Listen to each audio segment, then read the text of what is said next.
This is Rebel Yell, a Southern Nationalist podcast. I'm your host, Masonius Rufus. For our 137th episode of Rebel Yell, Megan's Ghost and I speak to Piero San Giorgio again about collapse, the elites, and the future. Thanks. So, do we want to get started? I mean, we can definitely use the material. Just to let me know, what are we talking about? Megan. Yeah. Okay. So I'll drop the intro here. Hey, guys, this is Rebel Yell. I'm Megan's Ghost. As always, our host is Masonius Rufus, and this week we're joined again by Piero San Giorgio. Piero San Giorgio is a Swiss author, primarily dealing with prepping, survivalism. I know he deals somewhat on feminism. He's dealt with. He's also talked about culture. He's probably fairly unique in a European who's tangentially connected to our movement, who could be described as both a libertarian and an identitarian. And I think we're going to continue mostly what we discussed last time, just talking about general preparation and what people can do at their level and what to be concerned about in the next 10 years or so. Sure, always a pleasure to be on. Thank you for your invitation. Yeah, thanks for coming on. Of course, you're famous for, your books on your writing on preparedness and survival. And, I've read your book, the one about, with the gas mask on the front. Yes, the first one. Yeah, the first one. Surviving economic collapse. Mm-hmm. And I really like how you concentrated upon the need to have a community, to survive any of these problem scenarios. Because a lot of preppers, survivalists in the United States they're very individualistic in their fantasies, and they think that they're going to Rambo their way through and survive, as an individual. And but communities are really what matter. Groups of people are really tribes is how you survive, right? Exactly. And this is how I came to the concepts of identity and beyond, because that's not really my culture. I was brought up as in a very globalized world, and even probably before its time, and very libertarian point of view, very pro-business and open border, at least for companies and business. And so my culture is really almost liberal in the American sense of the term. Not so much as socialist, of course, that's a no-no, but really, open borders, let's all, be in competition for our skills and minds, and let's globalize. And obviously, over time, when first of all I've seen the world, I've worked in Africa, in the Middle East, in Eastern Europe, and of course in North America, you start to think that, hey, hold on a second. Well, actually, people are not all with the same culture. And over time, actually, I figure out that people are not exactly on average the same based on different ethnicities and so on. So basically, the response of people to whether it's good times or bad times is not the same. And therefore, you have to create communities to survive. And it's very difficult to create communities that are multicultural, because by definition, different culture means different beliefs, different credos, different religions, and even different genetics. And it's very difficult to get along with people who are far from your own. So I started to get to that from a logical perspective. It wasn't even my gut feeling, to tell me that that community has to be based on some similarities of culture, and actually reading Jack Donovan's books, all of which I've brought into French language, writing forwards for them. But all of these books help solidify my new belief that we need to build these communities, and they have to be as much as possible identitarians if we want to make them strong enough. Yeah, yes, Donovan was very good about saying that there has to be a Mennerbund and there has to be a boundary, and the Mennerbund protect the boundary of the tribe, of the identity, Yeah. and that that's a key insight. There was a famous conservative. Well, I mean, he was really a classical liberal, liberal in the original sense of the term, like you were saying. But Nisbet, Robert Nisbet, and he wrote this book called The Quest for Community. And Yes. it's about how, everyone is searching for this community. And what has happened is that all those relationships that we had with, the local lodge, the local church, the board of elders, village elders, they've all been replaced by central governments. And central governments, wanted to replace them because they were competitors. And, for their loyalty, for the loyalty of the citizens. And so, we're very social creatures and we want those sort of relationships, but the central government, wants to monopolize them. And so, a key insight is that the rise of powerful central governments coincides with the rise of individualism. I want to be free. I want to be liberated. I want to do whatever I want to do. And the central government is liberating individuals not because it wants them to be free, but because it doesn't like competition for their loyalty. Yeah, I would say it definitely brings up the issue that there's freedom and there's freedom and there's freedom, and contrary to what some libertarians believe, that community culture really do matter, because that's what freedom grows out of. Yes, and freedom is not just about indulging in your most recent crave and pulsion. Freedom is very much about responsibility. And individual responsibility only goes so far if you live in a culture that either don't care or doesn't protect you. So I completely agree that the state has been willingly or not, depends on the point of view, the vehicle, the vector of creating this fake freedom of, for example, today consumption, at least if you have enough money, but certainly imprisonment, because you are taxed all the time throughout, from birth to death and through every process of everything you do. And you're a sort of livestock for the state. And if you add to that, which again is part of the modernity, the way we live.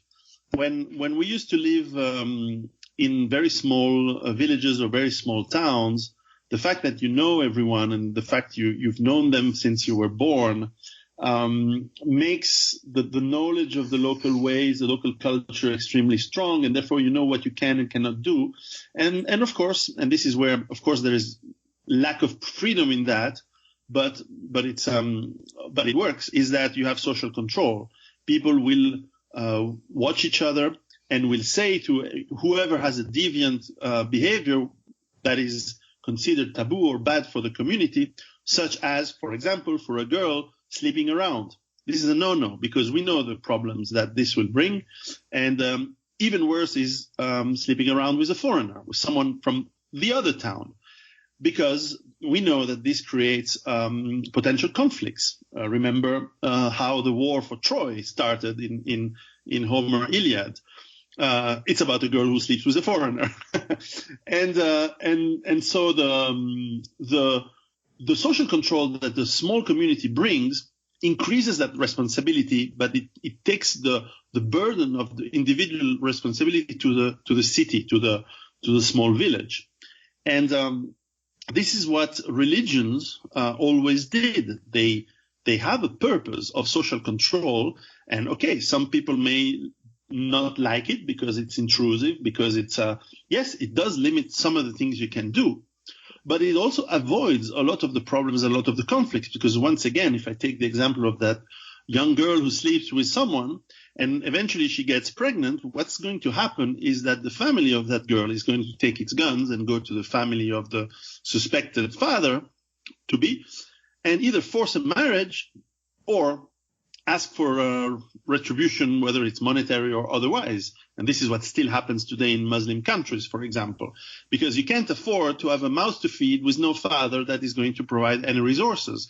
So there is a survival link to this responsibility that I'm quickly here briefly describing, in the sense that the community is a mean to increase the survival of the group, which is the end game for everyone, right? Is survive, to pass your genes to the next generation, to make sure that you are not exterminated by the tribe next door that whose gods say that they should enslave you and exterminate you. So there's always that danger. So you have to be powerful. You have to be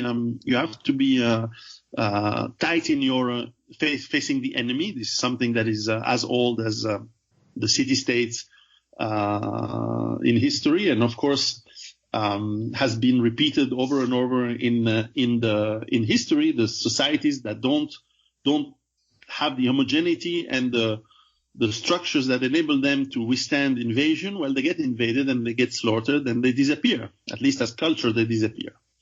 And this group survival has definitely very long and far-reaching ramifications. Yeah, I'd say that the tribe is the first and forever form of humanity, because whether you believe in Darwin or Genesis, Providence or Adams, so to speak, it is the original form before there were governments and states, mm-hmm. And so we're designed for it seems, by nature and nature's God, and since it's the most natural form of government, and I think it's ineluctable, or like it's inescapable, the utility of having a group of people, because it was Edward E.O. Wilson and David Sloan Wilson. They wrote this paper on sociobiology years and years ago, but they were basically making the argument, and it's like a game theory, very simple argument, that a group of selfish psychopaths, they can't work together, and so they're going to be outcompeted by a group of altruistic nice guys that are working together against them, because they're individualistic. Meanwhile, one-on-one, the psychopath is always going to beat the nice guy, because all he cares about is himself, and the nice guy is going to slip up and give his labor, to the psychopath. So it's obvious that altruism is for in-group behavior. It's not for strangers. Sorry. Yeah, I was going to say before we got too far, but getting back to it, Mr. San Giorgio's point about freedom and the curtailment of freedom by a community, I always bring up Frank Shodorov's thesis on authority, where he argued that every community, every society has authority, and the choice is always between political and social authority. And one of the things that Shodorov, one of his conclusions he came through, is if somebody's an anarchist like he was and they want political freedom, absolute political freedom, then they're going to need a culture with immense amount of social authority, which is why, despite being an anarchist, he was also sort of a radical traditionalist of a sort. And that's definitely, I think, your example, Mr. San Giorgio, really brings that up. Mm-hmm. Yeah, yes. There was an argument among libertarians. I didn't mean to cut you off, sir. I was just going to point out the irony of this. It's like it got so bad among libertarians in the late 20th century that you couldn't even convince libertarians of states' rights. Because they're like, well, we'll just get the federal government to recognize this or that right, and who cares what the states think? And meanwhile, people like, the paleos who would defend a state's right to be different than the rest of the union. I mean, they were accused of just being bad guys, racist, all sorts of nonsense. And if you cannot support the local sovereignty versus the central government, you're lost in the woods as a libertarian. You don't know what you're talking about. Because the government that's closest to the people in the Jeffersonian doctrine is the one that should have most of the power, because it has most of the information. It has the consent of the governed. The people who it's governing are involved, and it's ridiculous what the centralizing has done to our language. So most right wingers hate democracy, but I hate to tell them this: they've never experienced it. I mean, you're Swiss. You know what I'm talking about. Yes, absolutely. And, Up until very recently, I think Switzerland did democracy without many problems. Yeah, it's we're still very close to the spirit of the Athenian democracy. Of course, in the modern world, it's becoming harder and harder to have it because people don't know each other as before. But certainly, it's still alive.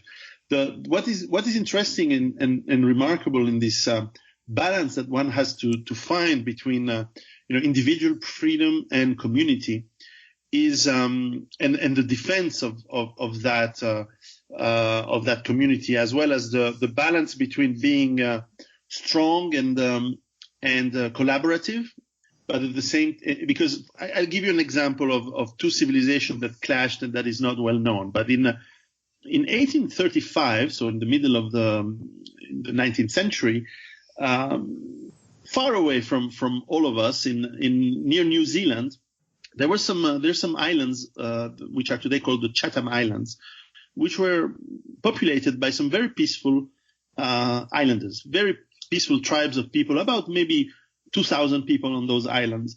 And they had developed a culture of extreme collaboration, extreme sharing. So really a socialist, if you wish, or a socialist utopia. They were sharing food, they were sharing almost everything. And obviously some of the Maori living in New Zealand heard stories about that island where people were peaceful, undefended, and with lots of food and resources. And actually they hijacked a British ship, and 400 Maori boarded that ship and somehow managed to reach these islands. Actually, they managed. The trip was too long, and they arrived starving and dehydrated without water. And so the inhabitants of the islands took these Maoris and cured them and gave them water and helped them out and fed them.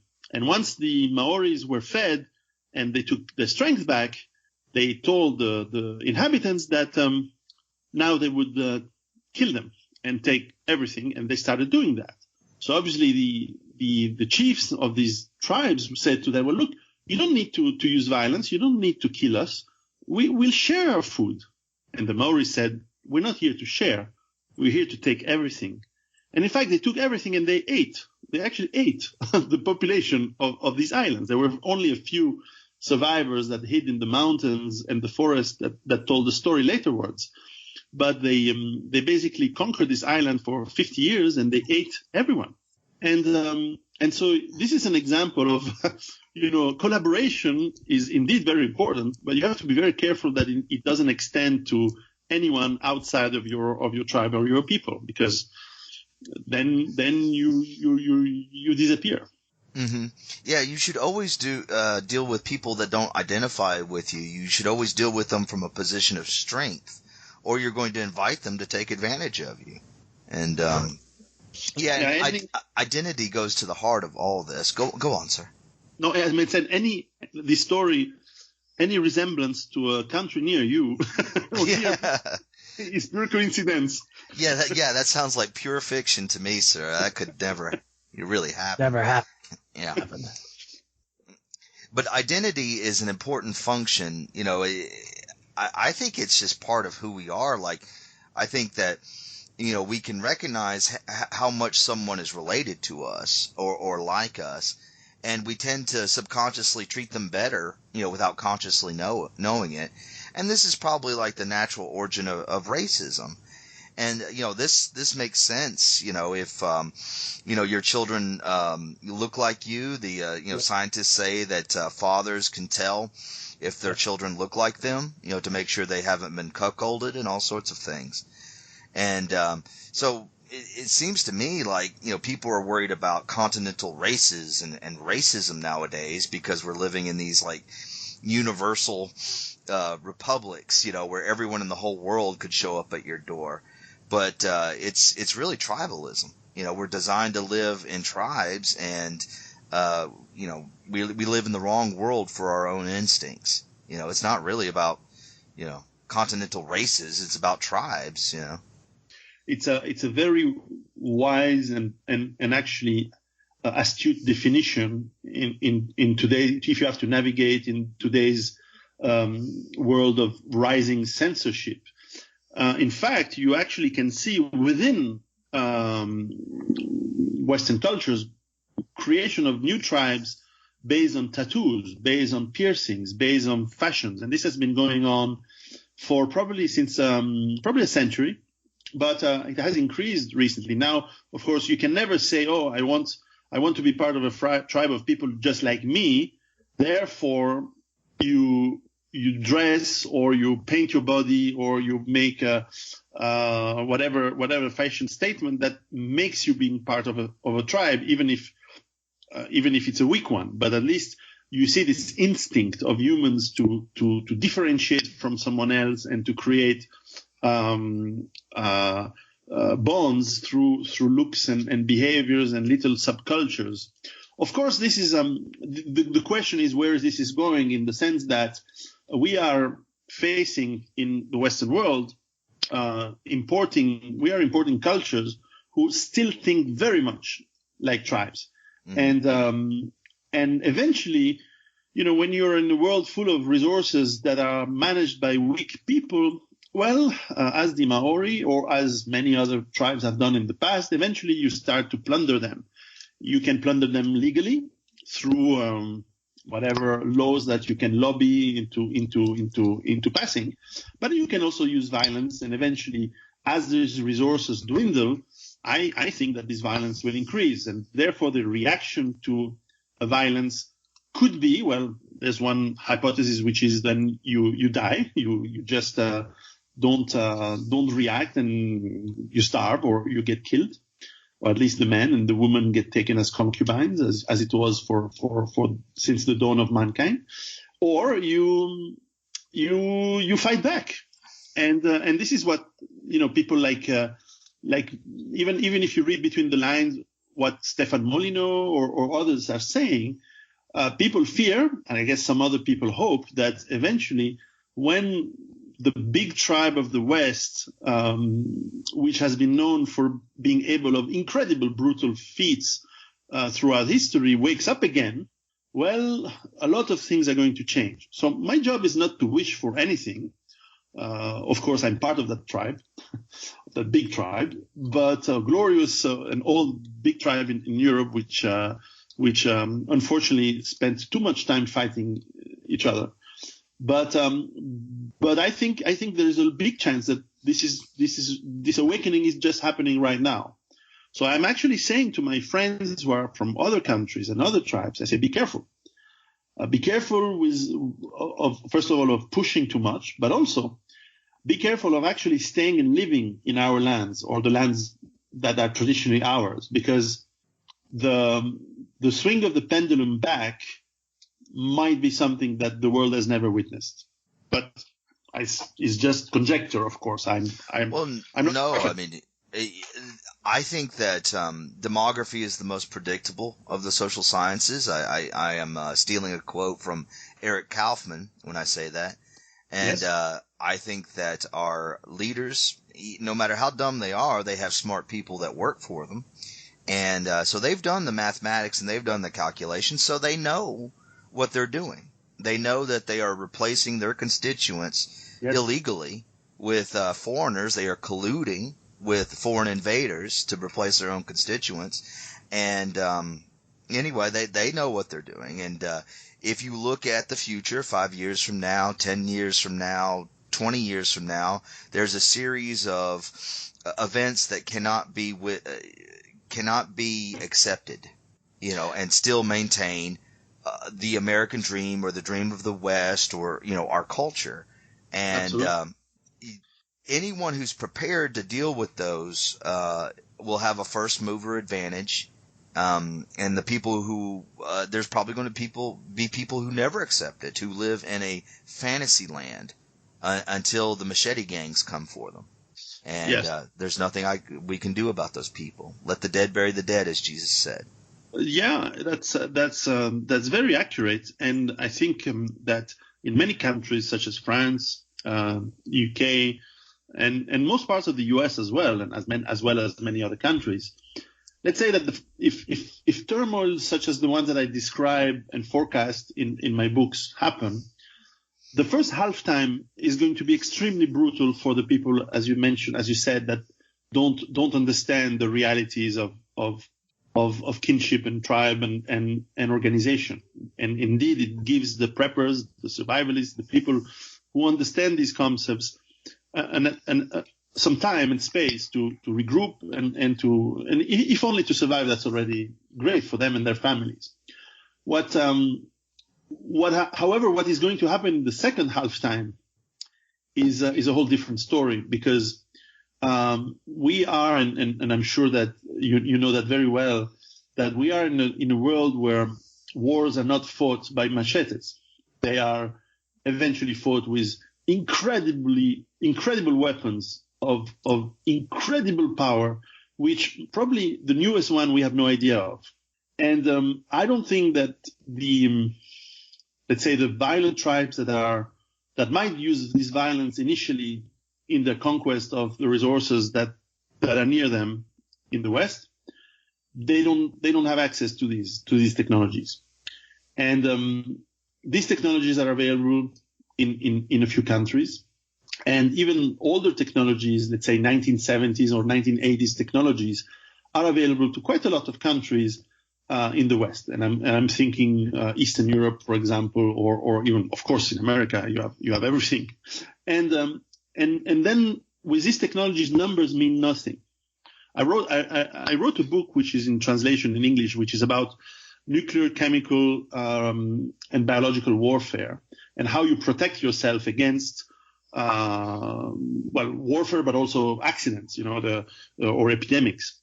And when you look at history, the demographics can change considerably when a continent or a country suddenly faces a very strong and powerful virus or bacteria that spreads, or even today we have engineered bacteriological weapons. So I'm not saying that people should wait for that or hope for that, because this is horrible.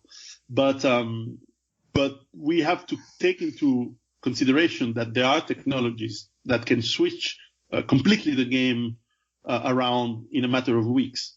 And of course, we have no idea of when or how or who might use these weapons. But remember, for example, in South Africa, during the last days of the old regime, there were plans they had developed with the Israelis some bacteria that was ethnic, that was targeting some ethnicities and not others. And they were quite advanced on that. And this we're talking 30 or 35 years ago.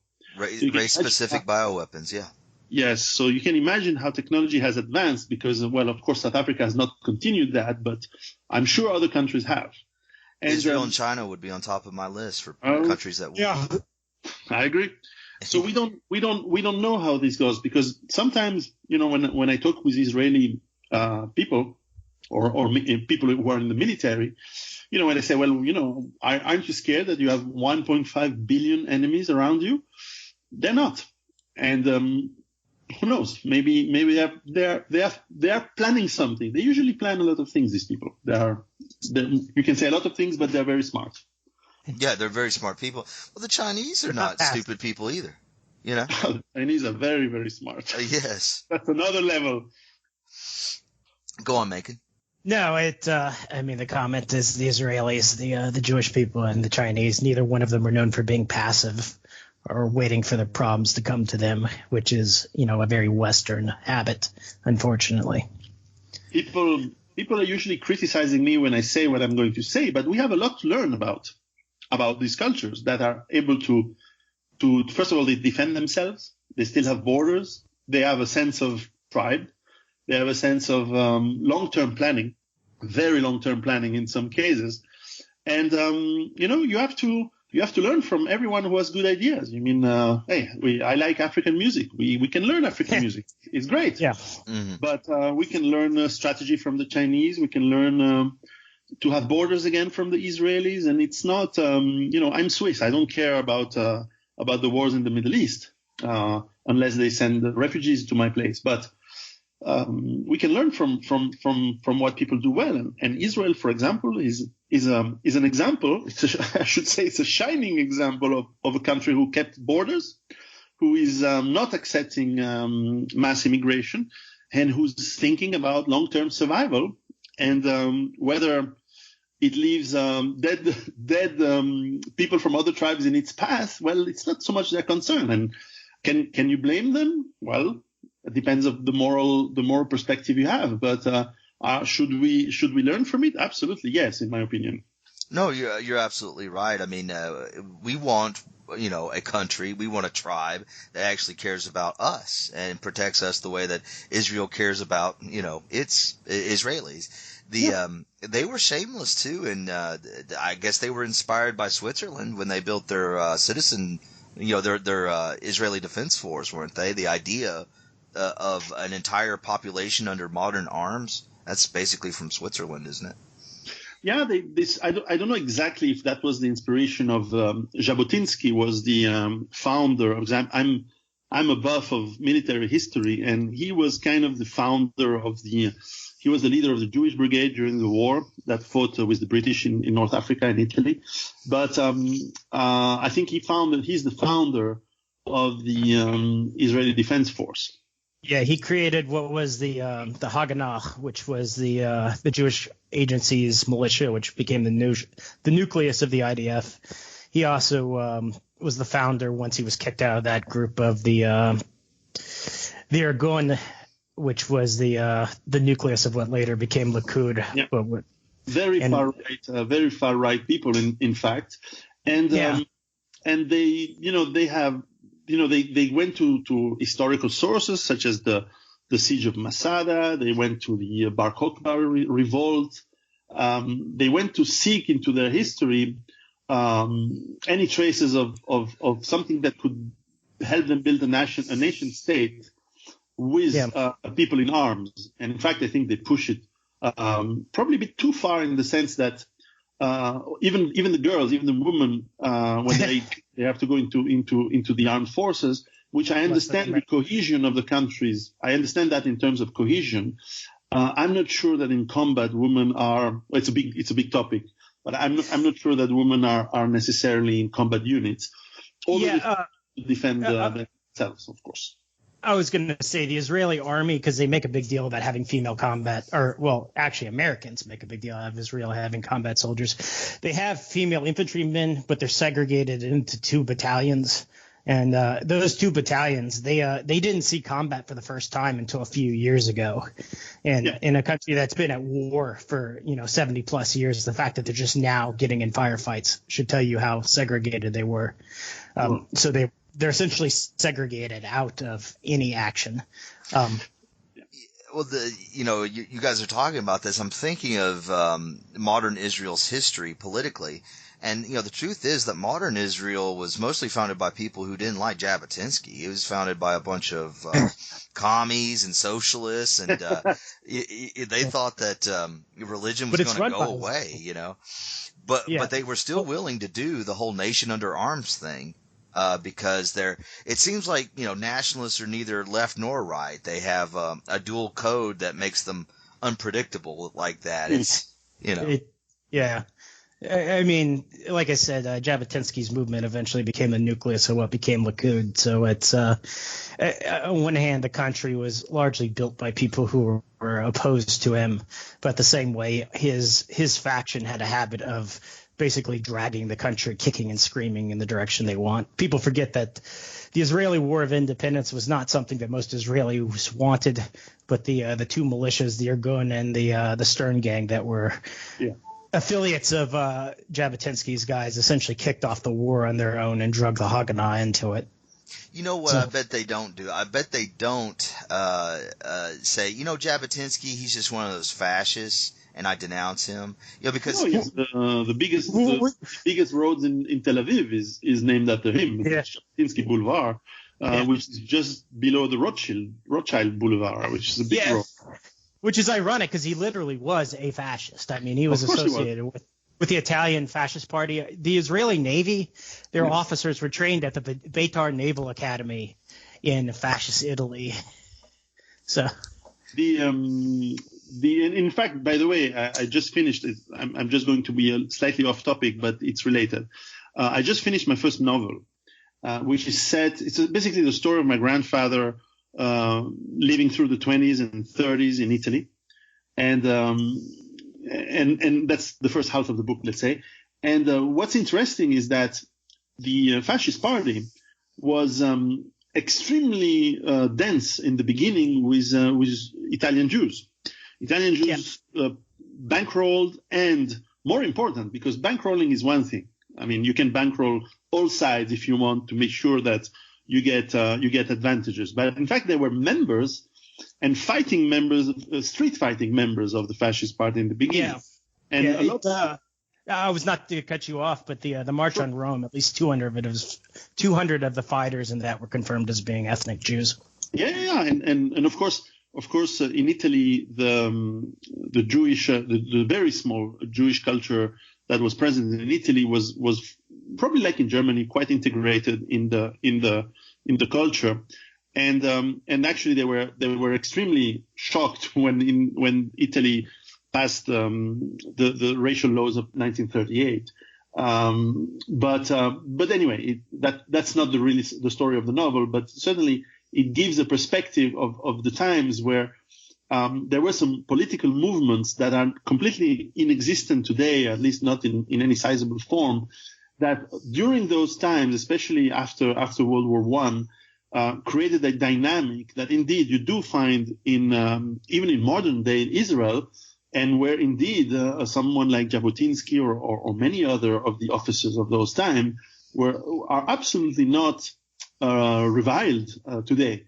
There is no taking off statues like you've seen, like you're starting to see a lot in the West for some silly reasons. They are very proud of their history, and from their point of view, of course, I'm not Jewish, I'm not Israeli, so I look at this as a foreign observer and someone who has visited the country and worked. I've sold stuff in Israel for American companies in the past, so I know the place pretty well.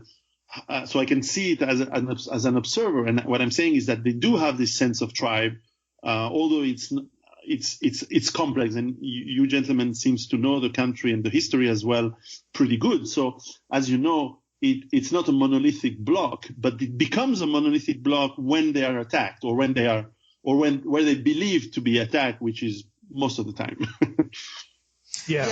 Whether that's or not. And that's what a tribe is. It's sort of like a family. Like, you can beat the snot out of your little brother all you want, but the minute that some other kid on the school bus starts beating him up, you go and rescue him.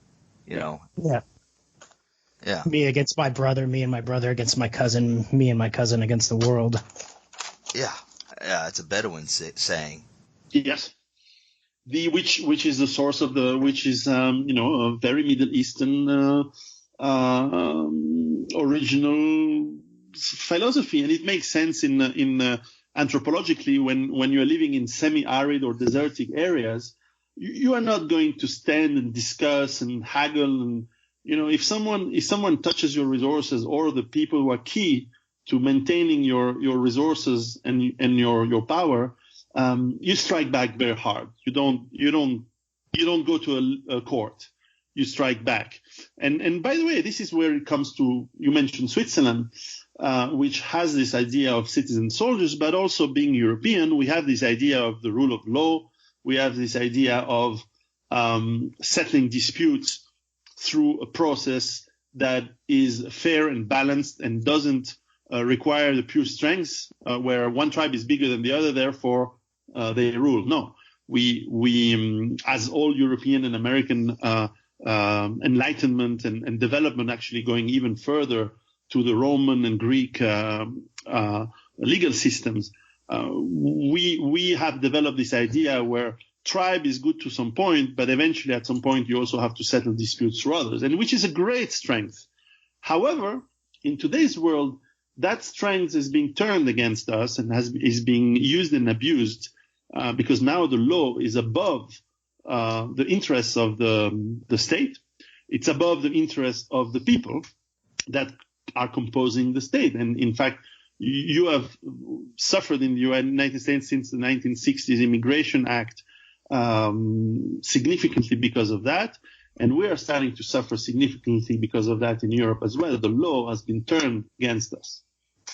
Yeah, well, the oligarchs, the small, group of people at the top of our societies, they seem to be above the law.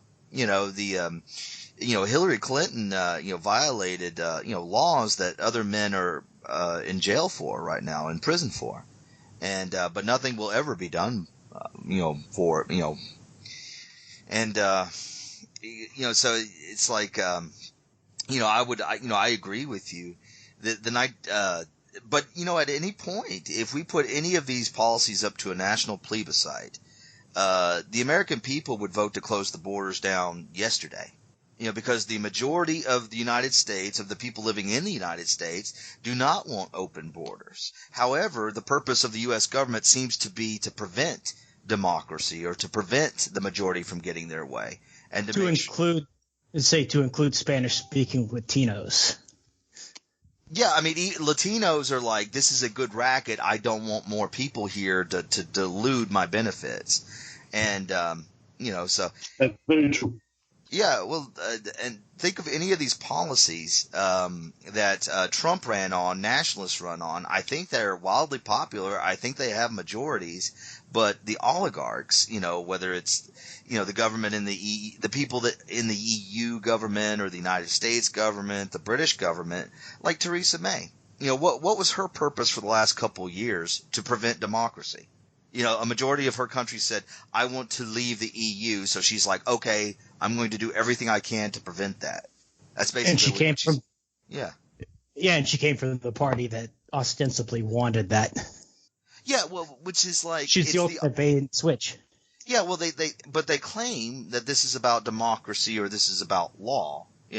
I'm going to be lectured to by a criminal, about the importance of, rule of law. I'm going to, it's like, they always claim to be the opposite of what they are. And I know, yeah. I'm getting flustered and frustrated just thinking about the injustice of it. But we can't be silly and like buy into their terms, their language, their narrative. The narrative that that they're doing this in the name of democracy, or this actually benefits us. The purpose of immigration is to drive down our wages so that capital owners can get more value out of us, and we lose value. So since the 1970s in the United States, the working man has just been robbed from and fleeced. Or how about, the fact that, I think you pointed this out, sir, that, all these people who are babbling about freedom, they are spending more and more days of their year working to pay those taxes. So they are serfs more and more as they babble more and more about freedom. Precisely. With the caveat that maybe this is an ideological flaw, but I think these oligarchs believe, probably, at least that's the big theory, that everyone is interchangeable, so that you can take, someone that has roots from England or Germany, or someone who has roots in Mexico, or someone who has roots in West Africa or China, and that they have basically the same skills, and that you can have them pick up, one center is cotton, the next one is strawberries, whatever, on the cheap, and that they will eventually be educated enough to keep the complex machinery that modern society is based upon running. I think there's a major flaw in that reasoning. And as you said, these people, either they're deeply ideological on that, which would surprise me, or, and as you said, they probably have very smart and educated people who counsel them, or they don't care. They see the short-term profit, and they think that, well, when America collapses, when Europe collapses, because eventually the people who replace the natives will not be able to make the machinery run, well, either they unleash the weapons of hell that we described, we mentioned briefly before, or they simply leave. They leave to greener pastures. Maybe they go to Asia. Maybe, however, I don't see Asia being super successful if America is engulfed into conflict and very long-term depression and eventually destruction. Same for Europe. Now, some people saying, well, maybe these oligarchs, they have also, they are influenced by people who have messianic and deep religious beliefs that to hasten the arrival of something or some say it's the Messiah. Well, that destruction is needed. Now this is way beyond my pay grade and my intellect. You bring up some very interesting points because there are many intelligent, wealthy people in Israel that they are waiting for the Messiah to come, and as a Christian, I believe he's already come. But I can see, that they're waiting for certain events to happen, then with the Messiah to come. Meanwhile, when I look at my oligarchs here in the West, what I see are really kind of like the new plantation owners. They don't care about the dusky underclass serfs that serve them. They think that they're interchangeable, that these serfs, you can sell them off to others and, you can bring in new ones. It doesn't matter. They're like cattle. Right.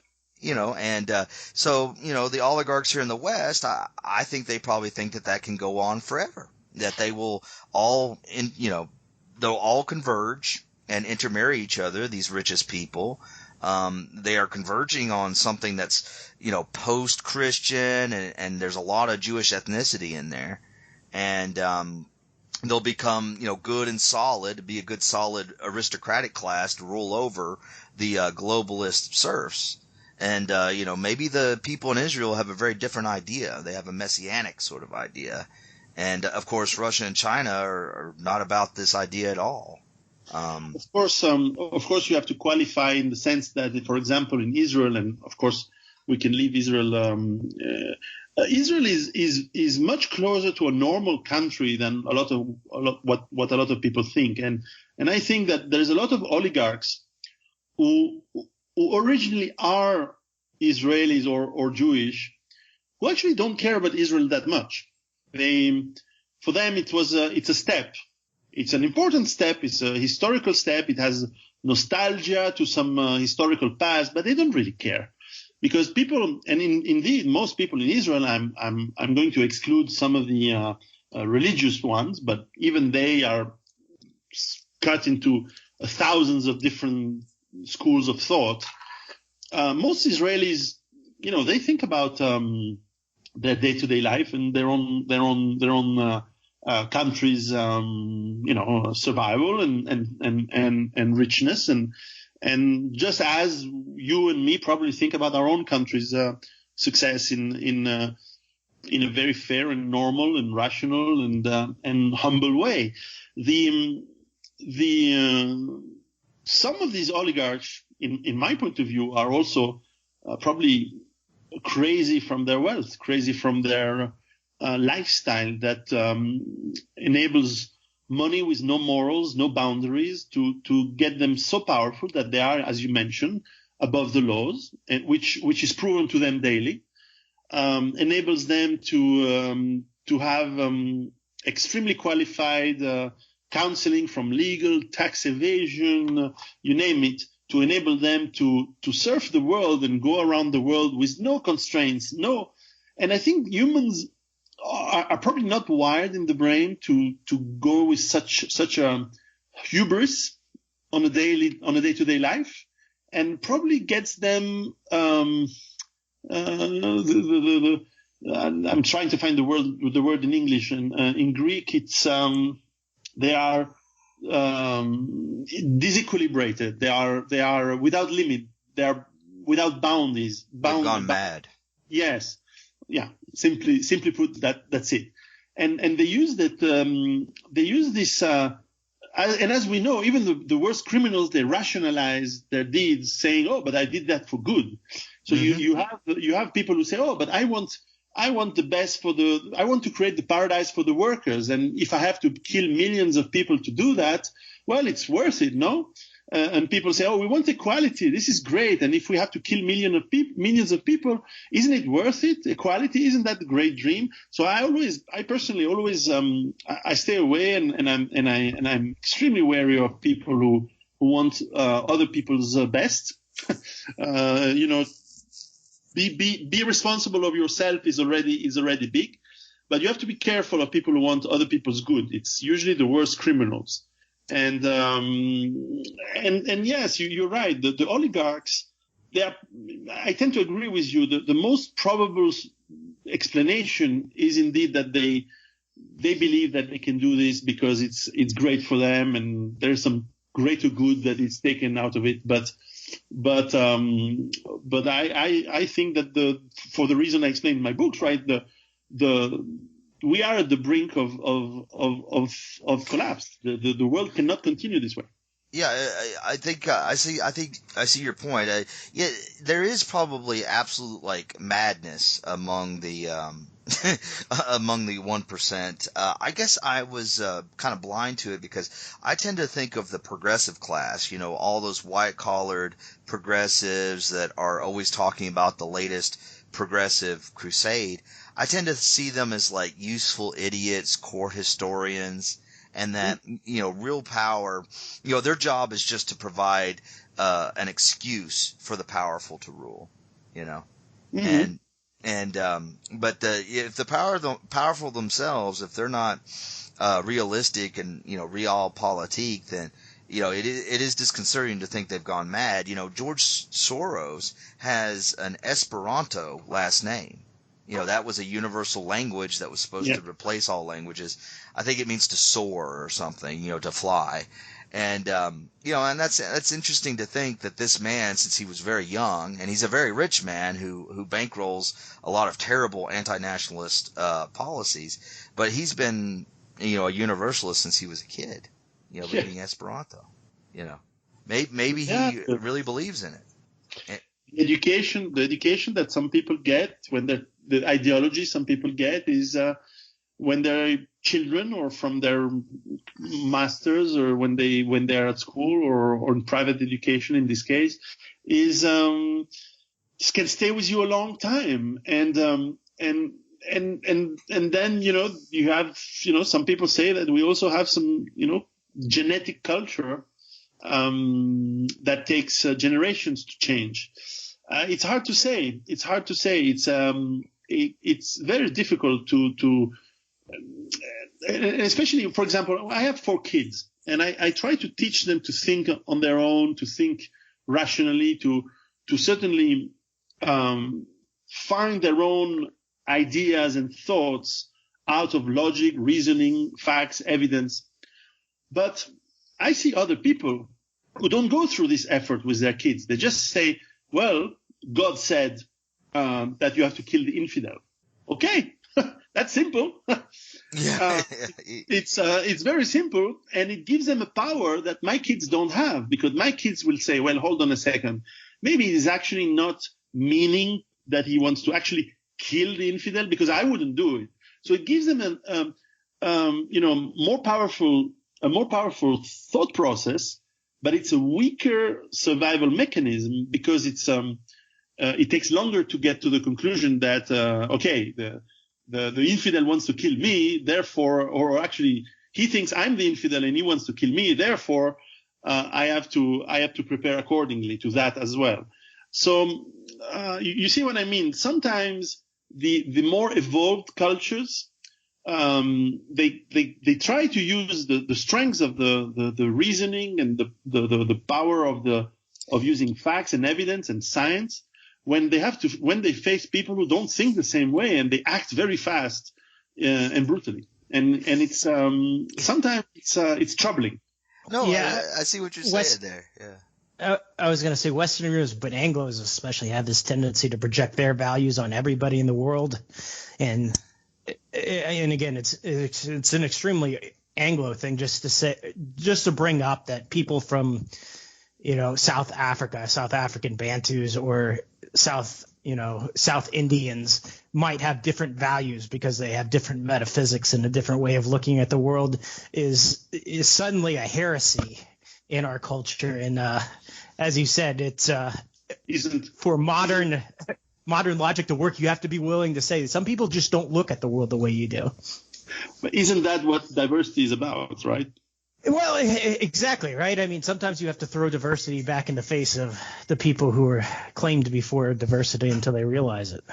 That's interesting. I think of the elites as like trying to set up their own plantations because I'm a Southerner, you know. But, you know, maybe they're just maybe they just hate everybody. You know, maybe there's something very irrational and bestial about it, you know. But Yeah, one of my favorite quotes was Christopher Hitchens, and this is Christopher Hitchens, not Peter Hitchens, the one who died, not the good one. But he said one of the worst experiences in life was getting to meet actual people in the ruling class of the United States, people who actually make geopolitical decisions in the real world, life and death decisions, and realizing he was smarter than them. Mm-hmm. And that's true of the elite, I think, in a lot of cases. Well, it depends on. By the way, it's funny you mentioned that you took the plantation example being from the South, and I used the livestock example being from having a farm in a place where you have cows. so you're probably right. But it's the same. You still want to exploit and get the best yields as possible. On the smartness of the elites, look, I haven't been. I'm not part of that world, but I've been a little bit close to it when I was in business before I changed life. And I've been to Davos, for example, once, and I've worked with one or two billionaires, and I would say that there is definitely a common culture of being very liberal in the American sense of the word, and at the same time a little bit classic liberal. So it's kind of a liberal for I know the expression in French, but I'm trying to think how it translates in the American political spectrum. But it's you are very free and open for everything that is social. So in that sense, you are liberal. So you're pro gay LGBT, whatever, because hey, it's individual freedom. So why not? And at the same time, you're very open borders and free. Libertarian in the sense of opening trade and so on, and they don't see the contradiction where the more you have liberal social programs, the more you should close the borders for the billions of people across the world who would love to benefit from those programs. So they have this strange paradox, and at the same time they are usually extremely rich people, and they are for this taxation, but they don't pay taxes because they get away from the. So they kind of buy themselves a good image by pushing all these liberal and social programs that they don't pay themselves. But it's a very strange and paradoxical thought. And at the same time, as for politicians, most of the politicians I've met, they are, second-hand goons. I don't know if this translates in English, but they are not the ones who actually rule. They are not the ones who actually, at least most of them, they're just employees of the oligarchs.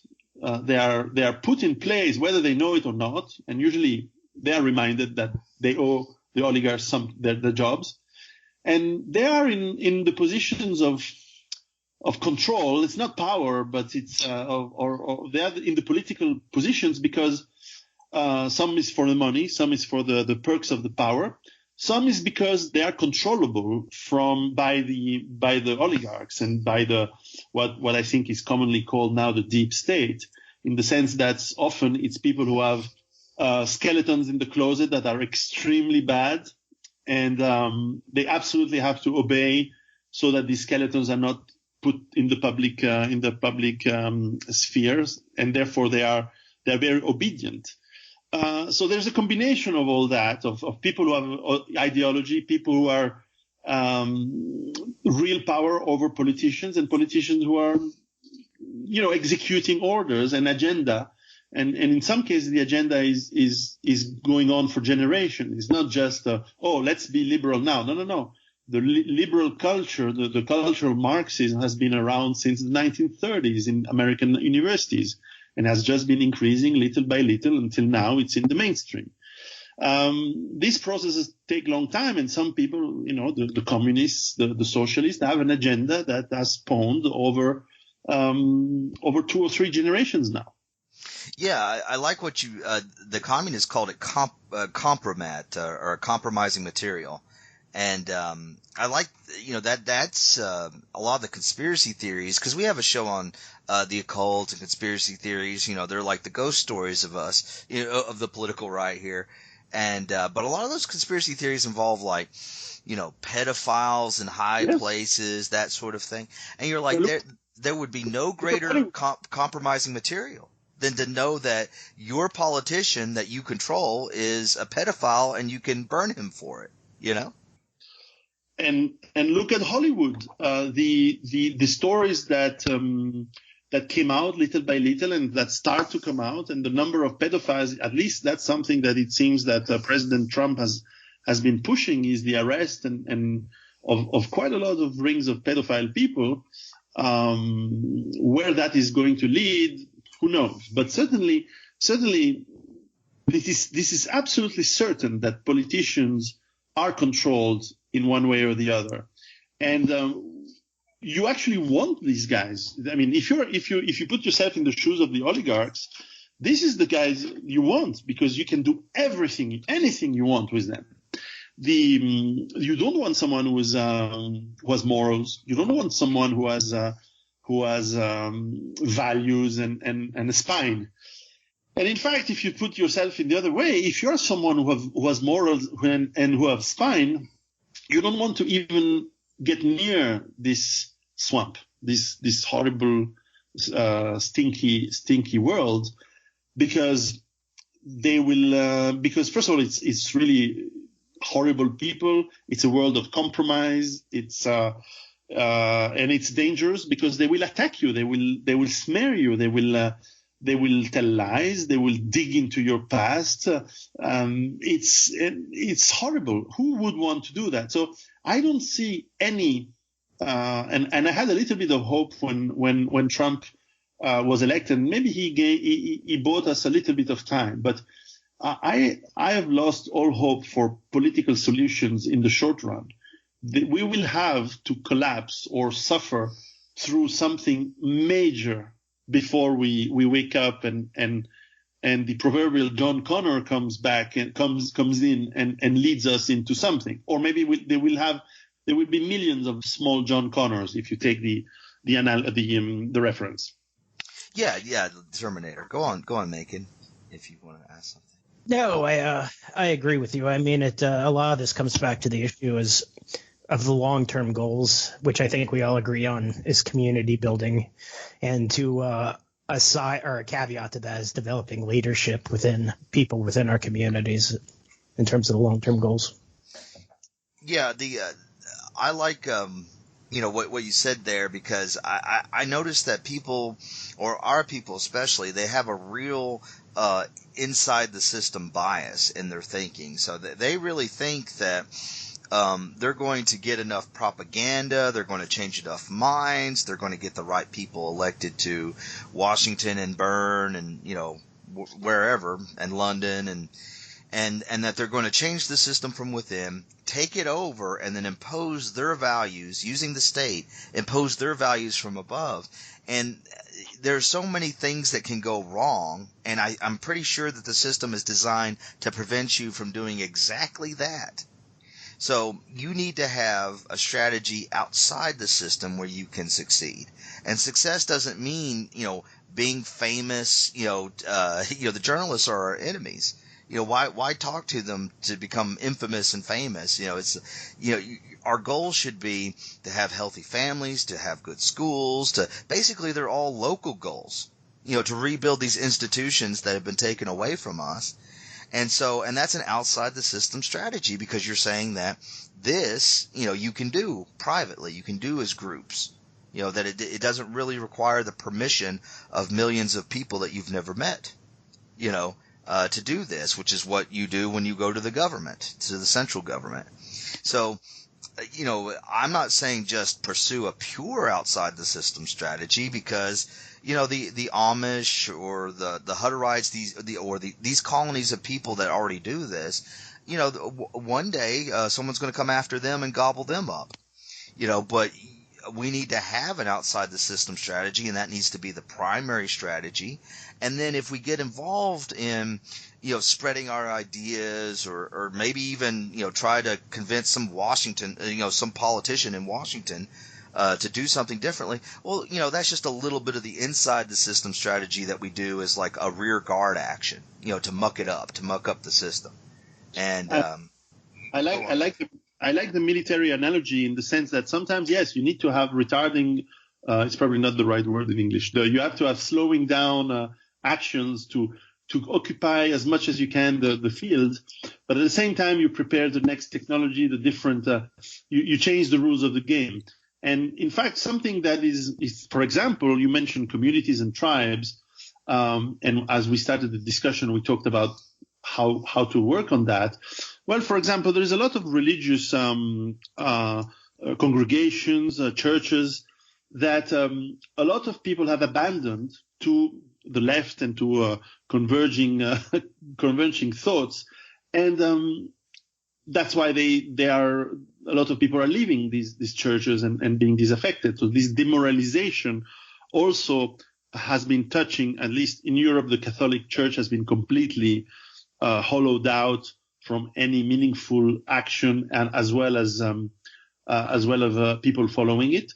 But there is a resurgence of traditionalist, for example, Catholic churches in Europe, and there is the resurgence of let's say pagan people, especially in the youth, who are trying to find their roots in some other way. And these movements, and I think that in the United States, especially in the, correct me if I'm wrong, is it in the evangelist movement, anyone can create a church if he has enough people who follow him. Well, then it's America. It's great. Anybody can. Exactly. So why not? If you believe in that, and if you're honest, and I strongly would advise people to really be honest and genuine about one's belief, and not do it just as a tactic, and create the movements, grassroots movements, which I'm certain represent more than half of the population still in the U.S.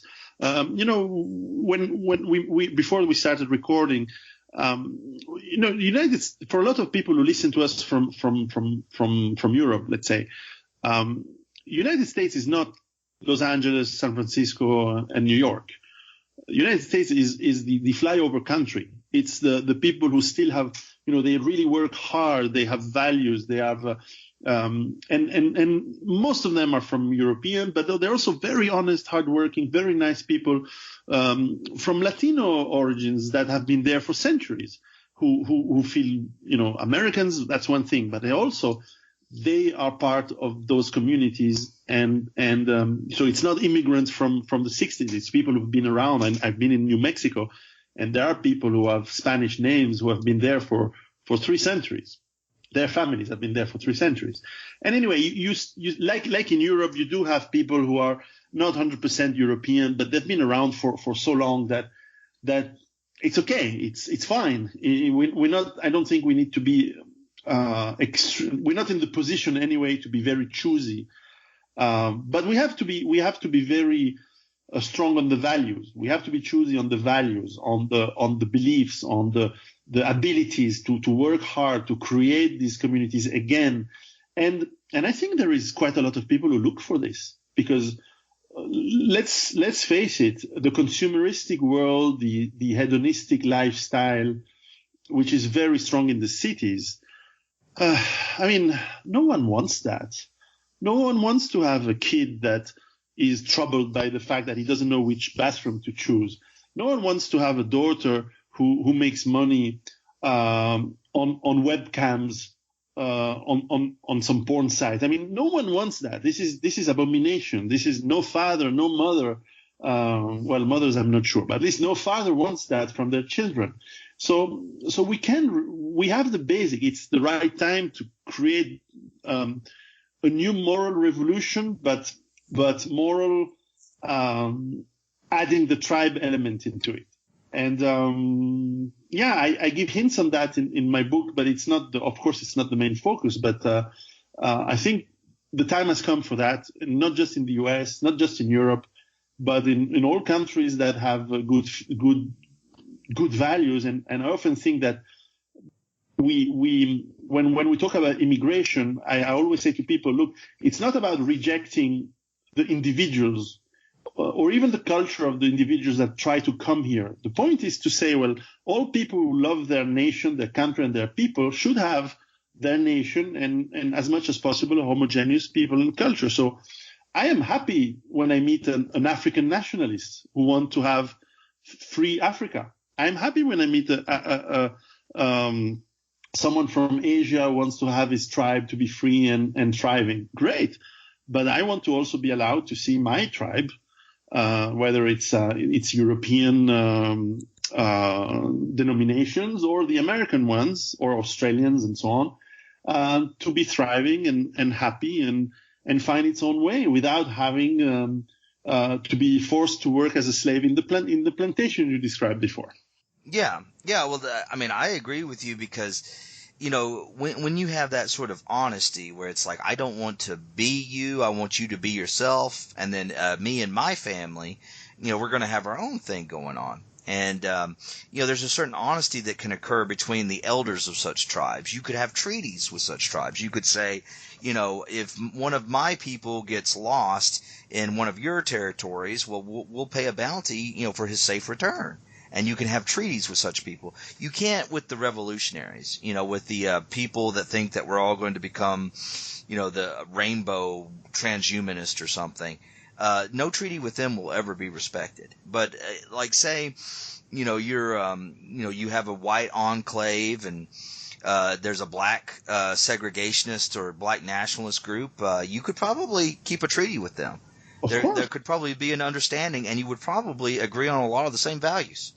You know? Of course, and I'm sure that you know, from the little interaction that I've had, for example, with African Americans when I did my trips in the U.S., of course it was biased because it was clearly people from the very educated and working in the IT industry. So it was people who was quite well educated and smart.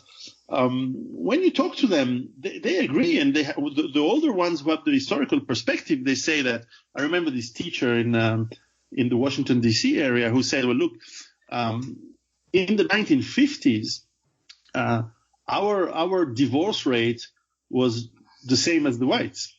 The education that we tried to give our children was emulated on the success that the whites had.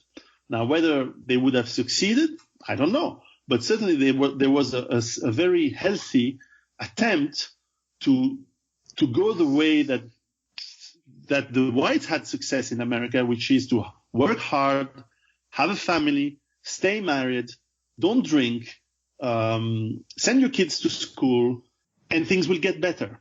But something happened in the 60s and 70s, and that community was destroyed. Was completely, utterly destroyed with some exceptions, and was put back into the plantations by the Democrats. I'm sure you know that, and was put back into a voting plantation with subsidies and government help, and only a few people. And actually, it's harder for them to succeed now because most are born from fatherless homes.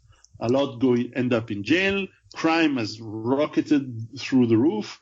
But the worst part is that the same social structures that proved a disaster for the African American communities are now being pushed big time into the other communities, into the Latinos, into the whites.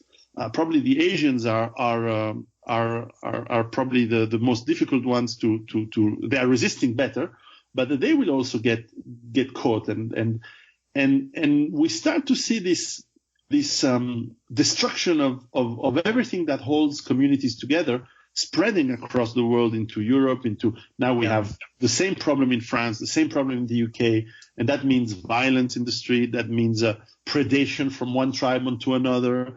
It means especially in the poorest classes. I mean, for example, the thousands of women have been raped and put into forced prostitution in England by some gangs of Pakistan origin. Well, they were not girls from the rich classes. They were not the daughters of the lords. No, they were from poor families where parents are divorced, where people are alcoholic, where people have no jobs. Of course, it is where it happened. But this is the point of a community, is to protect its weakest, right? It's not, of course, you don't protect your strongest and the richest. You protect the weakest. Now, I'm not a socialist. I'm not from the left. But definitely within your tribe, within your people, you try at least to educate and help the poor. This is what charity used to do in the 19th century. You were helping the deserving poor. Today, this is an utter failure, and there's failure across the board, which makes the societies even weaker when we're about to face probably the biggest crisis ever, the crisis of the debt, the crisis of overpopulation on the world, the crisis of the lack of resources. And for those who believe in the environment, yes, maybe the crisis of the environment. Yeah, first, when it comes to the environment, the most important thing is closing the borders, because that is the cause of all population growth in the West is open borders. And the bulk of resource consumption. Yeah, it would take 4 or 5 Earths for everyone to live like Americans. So why do you want everyone to be American by having the borders open? Yeah, that's well, I mean, you have brought up so many points. I mean, the black family, the golden age for it, I would have to say would have to be between 46 and 1970, because yes. The gaps were closing, the testing gaps were closing, everything was getting better, and then the Great Society fell upon them like a bomb, and the American taxpayer decided to go into the ghetto and satanically tell women, I will pay you not to get married. That is exactly what the American Christian middle-class taxpayer did via the government. He didn't want to do it, but the government did it for him. And they got more of what for. Right, so we are, the white middle-class taxpayer is the economic father of all the bastard kids in the ghetto, and because it takes resources to raise kids, like you said, and but the problem with modern Christians, and because you've mentioned that we need these good ethnic communities with their own traditional values. Well, my problem when dealing with modern Christians is they don't take any responsibility for any of this. They don't take because they didn't intend to do it. It's like they didn't want this, they didn't want abortion, they didn't want all this. It's not their fault. And it's like, well, and I know I don't want to hijack the conversation here, but remember, Jesus did not pay his taxes because he had to be sinless, for the crucifixion, right? And so when they asked him to pay his taxes, a fish actually paid his taxes, and no one remembers this from the scripture. But he told the apostle to go throw a net in the lake and pull out a fish, and the fish had a coin in its mouth, and that was used to pay his Roman tax. Right. So you are morally responsible for what you do, and it really doesn't matter what your intentions are, because you are doing this. You are working 3 months out of the year to destroy the black family, or 4 months or 5 months out of the year. You are working to genocide people in Yemen right now.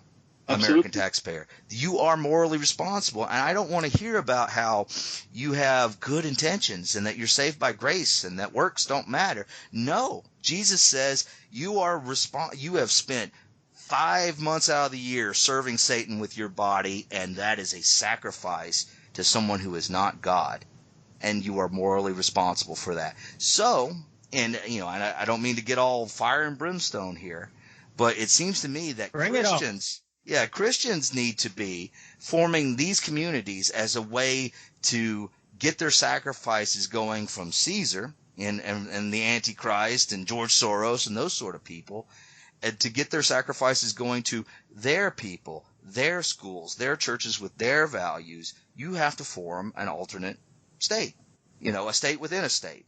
It's called secession. Yeah. Yeah, I mean, that's what Hezbollah is, right? I mean, the government of Lebanon wasn't going to do anything about the Israeli occupation or any of that.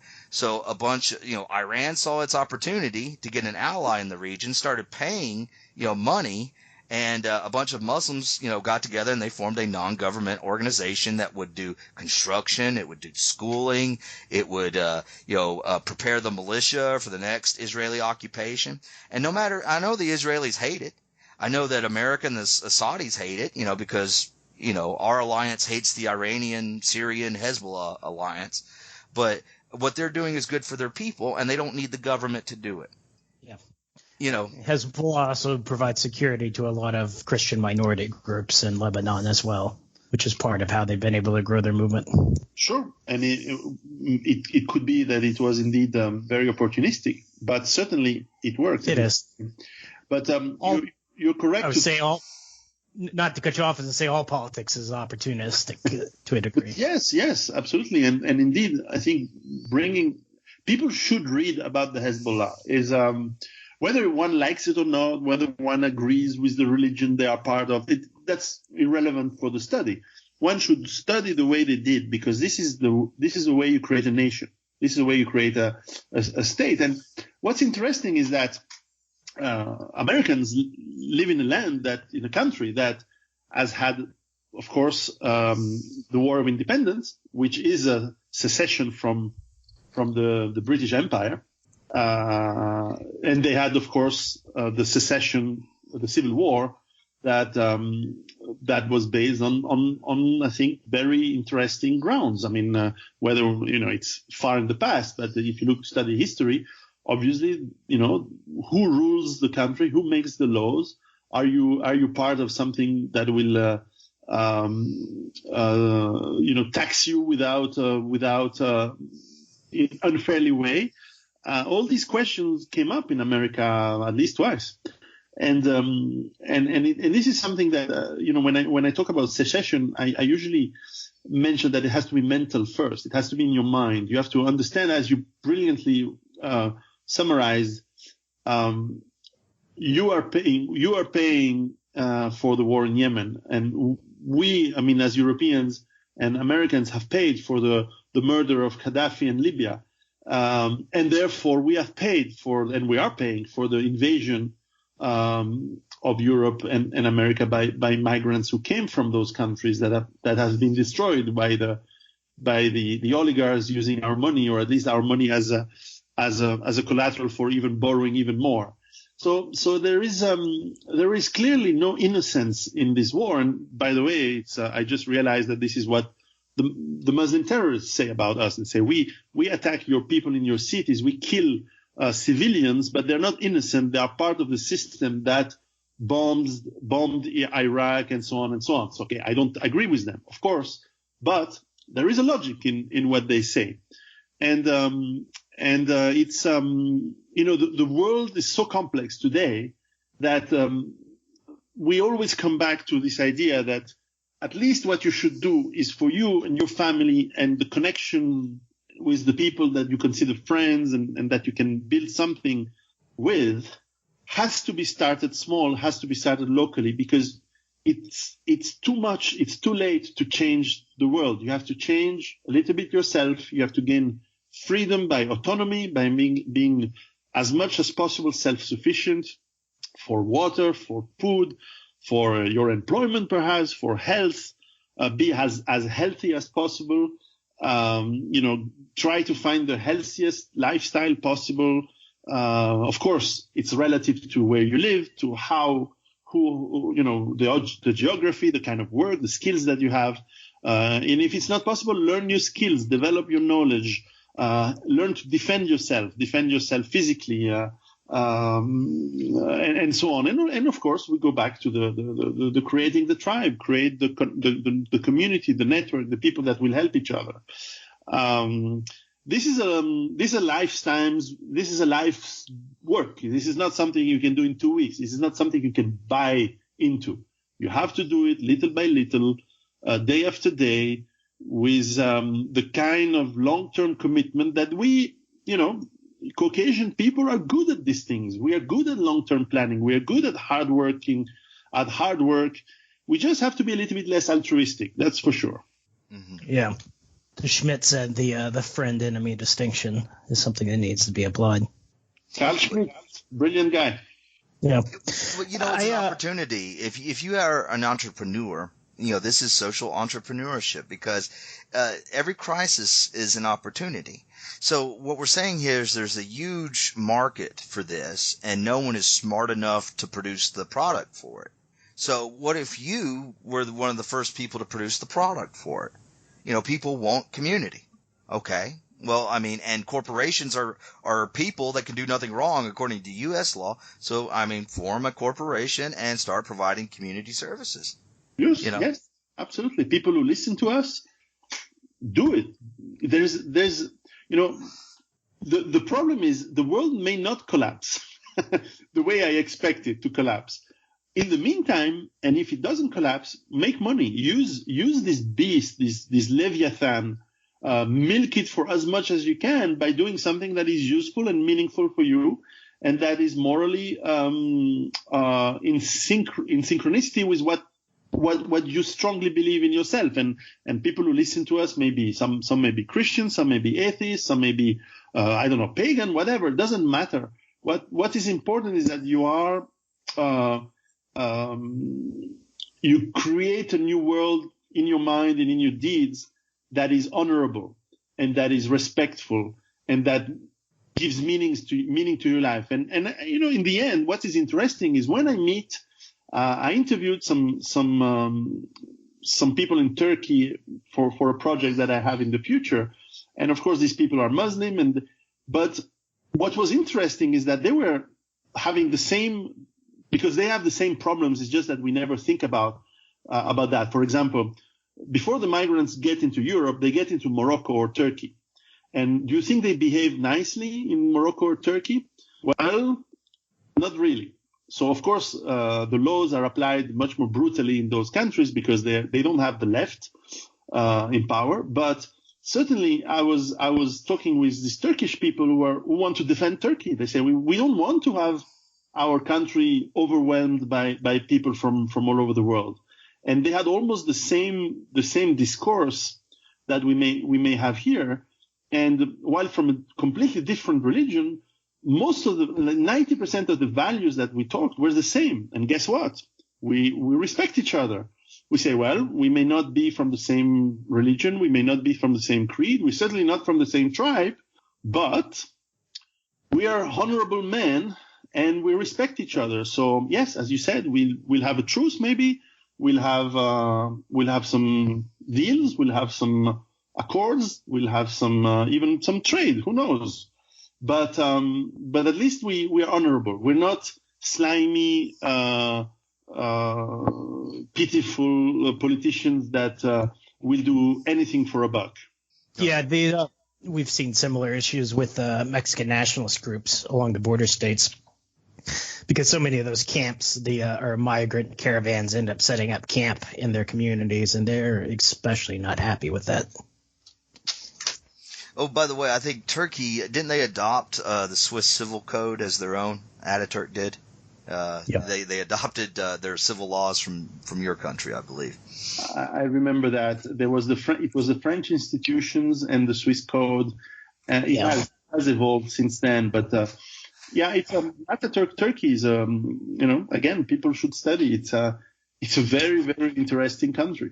It's a fascinating country. The Ottoman Empire was a fascinating empire, and then Turkey is very fascinating because it's the opposite of what many Americans think. Like a lot of the dictatorship there is very it's anti-Islam basically. Like it's a big deal that women can wear headscarves now, or I think they can. Oh yeah, they could since 1921. It's just changing because now they have a very pro-Islamic head of state for the last 20 years. But he's more a guy running for himself and his family. He's more like a lord of the underworld rather than an ideologue. So, but by the way, Turks, I said it's not our tribe, which is true, but and for American readers, Turkish people are not like the people you see on TV, on the internet, on the Young Turks.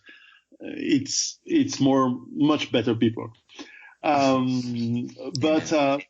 Yeah, no, for sure. But most Turkish people actually are Greek people. They are European that have been living in Anatolia and the Greek part, well, the Mediterranean coast of Turkey for the last for thousands of years. Yeah, they're not to cut you off, but most Turks are something like 80% Hellenic Greek by ancestry. Yes, and the Greek people of those times, the Hellenic people, are coming from Northern Europe. And the whole Mediterranean at some point was settled by people coming down from the Caucasus and yeah.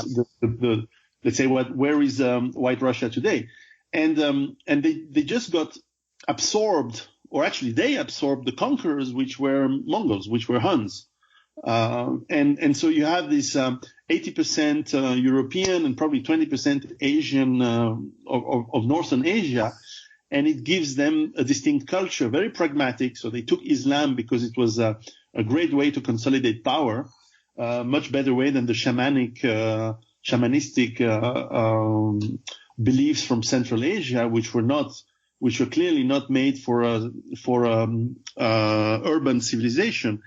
And for a long time, this was the most most advanced military power in the world, with incredibly smart tactics and warfare. I mean, they were the first one to use band music, military music as part of as a weapon, which was for the siege. For siege warfare, they would play music constantly to make the people in the cities not able to sleep. They had many smart approaches. Anyways, fascinating culture.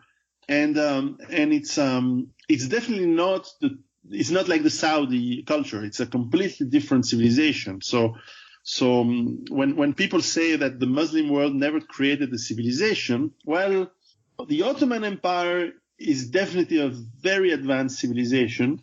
Whether it's originally Muslim or not, it's a moot point. The Turkish people are great people. Are great people. Go on, Megan. Say ethnicity was a little bit weird under the Ottomans, because under the millet system, yes, every non-Muslim tolerated religious denomination, their ethnicity was codified and treated as a distinct legal identity. But once a person converted to Sunni Islam, they were whatever ethnicity that area was, which is why you have Turks, in quotes, who are, blonde hair and blue eyes, and you got Turks who look like Mongols in the same country. It's because once they became Sunni Muslims, they were theoretically one ethnicity. Yeah. How many Circassian women went into those harems, of the Sultan? Yeah, well, there's a huge on that note. There's a huge amount of Circassians in Israel who are Israeli quote Arabs, who are Israeli citizens, who are a big part of the Israeli army. So and the Mamluks, the elite guard of the Sultan, were usually people from Russia, from Ukraine, today's Ukraine, and often these elite forces became so powerful that they elected the new Sultan among their own. So in fact, the leadership of the traditional leadership of the Ottoman Empire was mostly European, and in fact, even today, when you go to Istanbul, you feel almost at home. You when you talk with the at least if you are in the business community, if you are with the intellectual elites of the country, you feel you are among Europeans, which is often a misnomer, because in fact the immigrants, the Turkish immigrants that, let's say, moved into Germany over the last 40 years, often come from the countryside, the Anatolian mountains and the countryside of Kurdistan. And in that case, most of them are Kurds, while of course they have the Turkish paper, and of course some of them are from areas which are which are much more Arabic in ethnicity. And therefore, suddenly you have this surprising. When you go to Istanbul, you feel like you're in Europe. And when you go to Düsseldorf or some big German city or Berlin, you're not sure you're in Germany anymore. People who visit Mexico City have said the same thing, that large parts of Mexico City you could be forgiven for thinking Mexicans were all blonde hair and blue eyed. Yeah, true. Well, when we study, it's you study the Ottoman Empire or the modern Turks or the Soviet Union, the Communist Party. When we study these institutions, it doesn't mean that maybe we don't like the ideologies that they're supporting, but there's power there, to learn about. And the Communist Party, rules China. And so this is not an academic exercise to learn something about it or, to learn about Turks. Turks, apparently they're extremely important, in the Cold War, in the history of the Cold War. I mean, they apparently were amassing an army to invade, Stalin, when he was still alive in case they had to do that. And of course, the Cuban Missile Crisis that almost blew up the world. We ended up taking missiles out of Turkey. So Turkey's important and fascinating. And, so we could study institutions without necessarily agreeing with the ideologies that they support, So we've been saying good things about Israel, good things about Turkey. Are we even allowed to say good things about European or any other people of European ethnicity? I don't know. That's pretty. You're pushing it there, aren't you? So. Yeah. Because, are we going to be censored if we say that we are happy to have a free and independent Israel and a free and independent Turkey? Now we also would like to have a free and independent Europe. No, that's not possible. Oh, no, sir. Excuse me. This can't go on YouTube now since you've said that. Wow. I'm sorry, sir. No, that's a joke. I'm being sarcastic, but I would say nobody does municipal administration like the Germans, ethnic Germans, and that the great tragedy of the 20th century was ethnic Germans being purged from that great swath of Central Europe that had been theirs for close to 1,000 years. Oh, you talking about in 1945 and 46 when Stalin's purge. Yeah, to include that huge portion of Poland, or what's now Poland, that used to be Prussia. 12 million of them were moved. Tragic. Yeah, 2 million of them disappeared, like they died. Jesus. And on the move to East Germany, and no one has noticed that, or no one, it's not in the history books. Apparently, 12 million people can move in a single year or two, and no one noticed, in the 20th century. It's funny how that works. Well, it was documented. Certain people noticed. What I'm saying is that they often say, "Well, we can't send these immigrants back home. That would be impossible." Oh, we can. Yeah. We have the technology. Yeah, well, to your point, it's like they said, these people have been here for generations. Like, motherfucker, we had been there for 1,000 years. Yeah, no problem. The history of Europe is tragic. And I'm afraid it's still going to be tragic. But eventually, it took the Spanish people, the good part of 7 centuries to regain their independence after the Arab invasion and after someone opened the doors of Toledo to the invaders. But what happened is that after they liberated their country, they were so motivated that they continued all the way to Peru. Now, what I'm certain is that Europeans will eventually get their freedom back. I'm sure that Americans will get their freedom back. What I hope, though, is that we're not going to go back to Congo or Peru. This time we have to cut our own sugarcane and we have to pick our own cotton, if you see what I mean. We have to learn that we have to be proud and strong, but we have to stay in our lands. And I disagree with the fact that we have to conquer or perish. No. I'd rather not perish, but also not conquer. Let's get our countries back.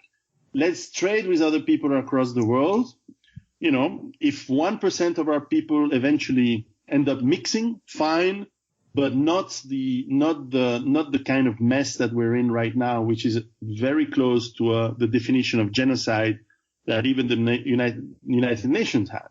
So what I'm humbly trying to say to people who give me the pleasure to read my books is to say, just prepare, get ready, and connect with others.